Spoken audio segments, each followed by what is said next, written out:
furry fandom can be an interesting fandom to become a part of, or to simply just witness. Whether you're a furry or not, many people see the fandom differently. If you ask two people about what they think that the fandom is really about, you will get a different answer from both of them. Some people may think that the fandom is sexually driven, some people may think that it's art focused, or some people may just find it plain old weird to them. However, what many people may not know about is that there's a lot more to the fandom than what people would assume there really is. Therefore, today I will be discussing with you all today about the history of the furry fandom, as well as explaining how the furry fandom is what it is today, as well as how it got built up from there. Before I begin, I just wanted to mention that if you find this video interesting, to be sure to give it a thumbs up and to consider subscribing to my channel for more content. I put a lot of time into my videos and I really appreciate it when I can see positive feedback so that I know that people want to continue seeing my videos. Before we dive into the furry fandom itself, we need to learn a little about what led the furry fandom gaining traction and how so many people began to turn interested in anthropomorphic art style and literature. There's old literature as old as 30,000 years old up to today's current era in the 19th and 20th century that helped influence several furries to become interested in this type of culture today. Anthropomorphism is a word that originated from the Greek language, which means human-shaped. It also is the attribution of human traits, emotions, or intentions to non-human entities, similar to the word personification that you learned in English class while you were in school. The Greek word anthropos means human being because the word morphe means form. The term is typically shortened to anthro because people find it difficult to pronounce the 7-syllable long word when they can really shorten it to just anthro, which people understand as the same thing. Anthro literature and art go back in history quite a bit. A graduate student named Megan Jones stated that anthropomorphism being defined as an interpretation of what is not human or personal in terms of human or personal characteristics has been explored since the believed birth of art, where hunters created sculptures of human figures with lion heads approximately 30,000 years ago, advancing it into the development of complex cultures and religions such as the Egyptian pantheon of gods and goddesses, to more modern times across the world, including the Kwakiutl tribe of the Kwakwaka'wakw people and their raven transformation ceremonies. An image that's shown right here is from the 1800s, where it was a figure that was created by Wilhelm von Kaulbach, where, during this period in history, dogs and cats were in the early stages of modern lap pets, and often seen as symbols of status and wealth, where the tiny and distorted became fashionable and cute. As more and more animals were introduced to homes, people began identifying and personifying the animals that shared their habits. When the human home becomes the environment for pets seen as anthropomorphic characters, that is where evolution of the furry fandom began to speed up. You may be asking yourself, what does this have to do with the furry fandom? Well, after this era, it's where the evolution started to really begin. In the late 1800s to the early 1900s, that was when printing technology has become invented, which allowed artists to create books in mass quantities. Children's books were appealing at this time, since authors believed that they wanted to expand their imaginations and to even teach kids life lessons at a young age to help them teach stuff such as manners or important life lessons. Authors and illustrators came to this conclusion that animals are more of a children's audience type, rather than stories about humans. This is where fairy tales came from, as well as old literature like Shakespeare with his book called A Midsummer Night's Dream, where it involved the transformation of a human into a donkey. The cue is past. It is never tire. If I were fair Thisbe, if I were fair Thisbe, I were only thine. Oh, monstrous. Oh, strange. Fly, masters. We are haunted.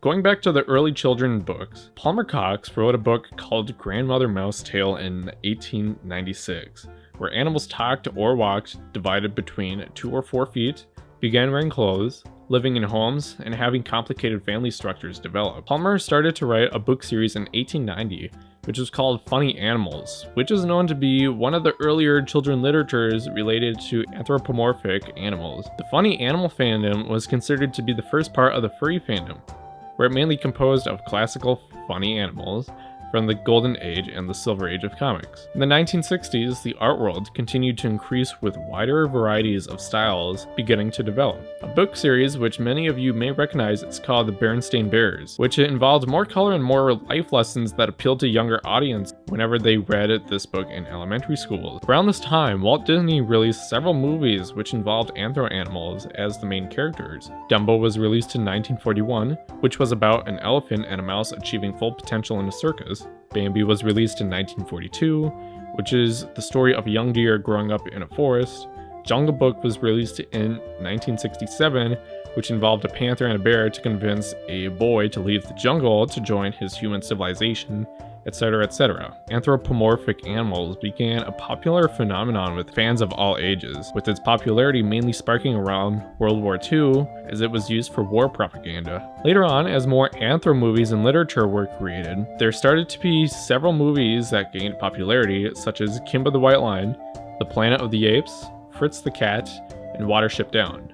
These were no longer known as the funny animal fandom, as it drifted away from its origin. Therefore, that is where today's term called furry was created. Later, between 1976 and 1986, there were two men named Mark Merlino and Fred Patton, who were both fans of Japanese animation. They created a cartoon and fantasy organization in 1977, mainly for folks who enjoyed the same animation styles as they did. An Air Force artist named Steve Galacci created this piece of work shown on the screen called Albedo, which is an anthropomorphic comic book series, which later sparked a new group of fans called the Galacci Group, which was a group where they discussed about anthro-related topics. In 1985, a woman by the name of Judy Niebuhr, who was a founder of the Cartoon Fantasy organization, made a tradition where she would host a party in her room once per convention to get together with other folks who liked furry content. Later on, these parties were called Criticon Diego and California Diego. Keep in mind that there were no fursuits at the time, but the interest was enough to keep people wanting to attend these parties. See everyone, I told you that you don't need a fursuit to be a furry.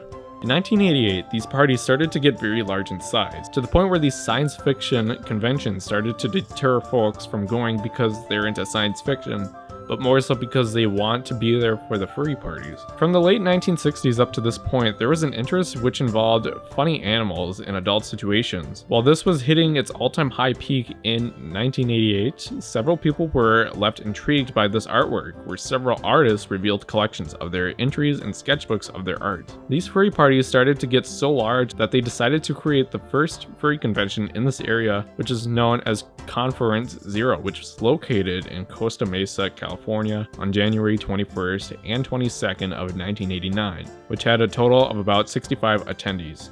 This was the main area for furries to meet up until today's convention named Anthrocon, tied with Conference in 1999. These conventions started to become documented, and sociologists started to become intrigued by the rise of the furry fandom. This resulted in the first academic study of furries, which is called the Sociology of Furry Fandom, a subculture study.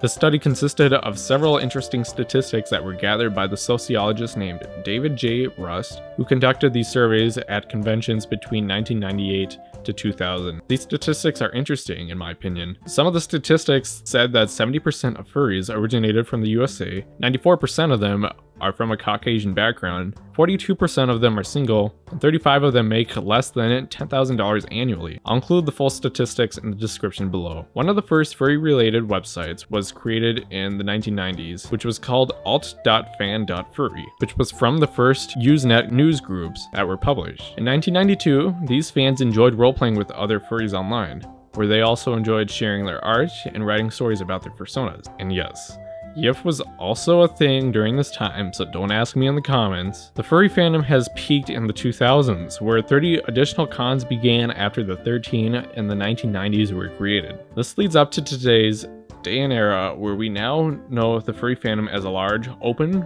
fandom full of artwork, literature, fetishes, conventions, and more. Now, it's time for me to tie up two loose ends which you may be asking yourself. When were fursuits created, and how did furries start to get so hated?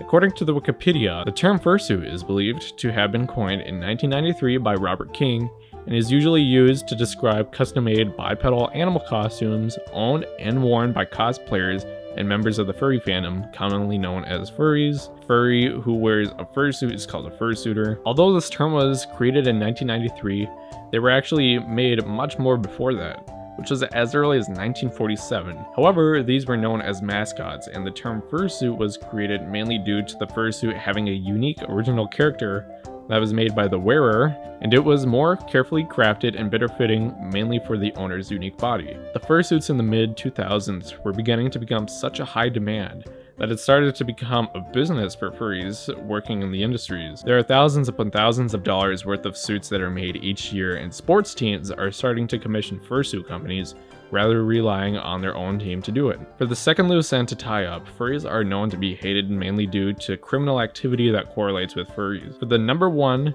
superior, most well-known reason about why people hate furries is due to zoophilia. So why do people tie zoophilia with furries? Well, it's mainly due to the misconception of non-furries believing that fetish art and not safe for work art made by furries depicts furries actually wanting to have sex with animals. Several people on the internet dislike furries, especially PETA, because they believe that furries are fetishizing animals. Lots of non-furries tend to see being a furry as a fetish, and that is, in my opinion, not what being a furry is all about. There's a lot to discuss about why people hate furries, but I may save that for another video. Thank you all so much for watching my video. If you all appreciate watching my content, feel free to like, comment, and subscribe. If you subscribe, feel free to hit that bell icon so that you don't miss another one of my videos. I'm looking forward to making more videos very, very soon, and I will be looking at doing more fursuit skits in the near future. My university has switched to online classes for possibly the rest of the semester due to the coronavirus outbreak, so I will do my best to see if I can find time to make more videos for you all. Anyways, I will see you all next time. Take care.